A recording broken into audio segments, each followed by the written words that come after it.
Sir আমি না এই জায়গাটা চিনতেছি না, আপনি একটু দেখেন তো জায়গাটা চিনেন কিনা। এই জায়গাটা না, দেখেন তো এই ঠিকানাটা কোথায়।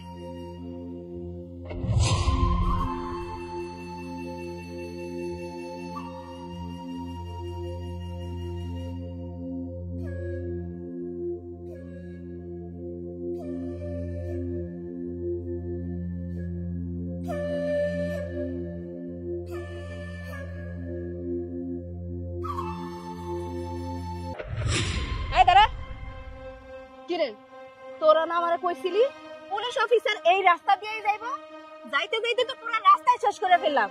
পুলিশ অফিসারের দেখা তো পাইতেছি না, পুলিশ অফিসার কই? আপা আমার মনে হয় কি পুলিশ অফিসার আগে থেকে আমাদের প্ল্যানটা জানতে পারছে, যার কারণে এই রাস্তা দিয়ে না আইসা অন্য রাস্তা দিয়ে গেছে। কোনো কারণে যদি আমাগর এই প্ল্যান ক্যান্সেল হয় তাহলে বসের কাছে জবাব দিব কি? আজকে তোর খবর আছে, আয়।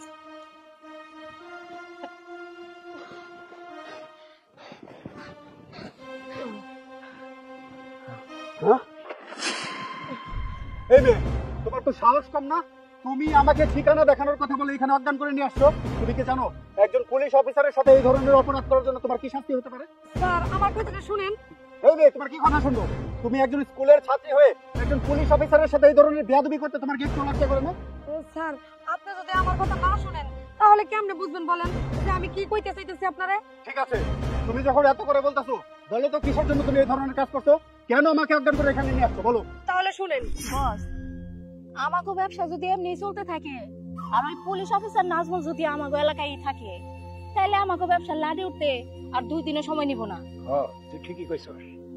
এই মাসের যা অবস্থা এইভাবে যদি চলতে থাকে তাহলে তো আমরা পথে বসে যাবো। বস, তাইলে ওই পুলিশ অফিসার নাজমুল রে এই দুনিয়া থেকে বিদায় করে দেওয়ার ব্যবস্থা করে, তাইলে আর আমাকে কোনো ঝামেলাই থাকবো না, আমরা একদম পরিষ্কার হয়ে যাবো আর আমাকে ব্যবসা সুন্দর মতো চলবো। কি দুনিয়ার থেকে সরিয়ে দেওয়ার ব্যবস্থা করবি? কেমনি করবি? আপা পুলিশ মারা কি এত সোজা? আপনি পুলিশে মারবেন কিভাবে? শুনলাম ওই পুলিশ অফিসার নাজমুল এই একটু পরে তালতলা রাস্তাতে আসবো। কি বস, এইটা তো দেখি মেঘ না চাইতে বৃষ্টি।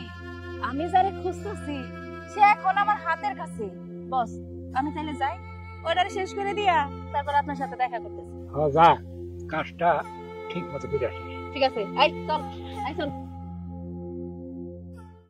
স্যার এবার বুঝতে পারছেন আপনি একজন সৎ লোক। আমি কেমনে চাই যে আপনার এত বড় একটা ক্ষতি হোক। এখন বলেন এই কাজটা যদি আমার অন্যায় হয়ে থাকে তাহলে আপনি আমার যে শাস্তি দিবেন সেটা আমি মাথা পাইতে নেব। আসলে এখন কিভাবে যে তোমাকে কথা বলবো বুঝতে পারছি না।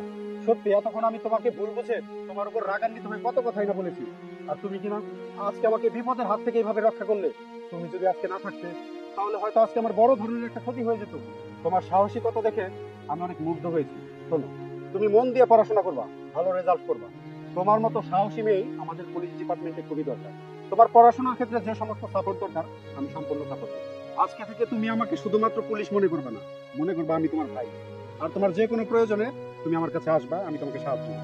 জি স্যার, তাহলে আজকে আমি আসি। ঠিক আছে, দেখে শুনে বাসায় যাবেন। আচ্ছা।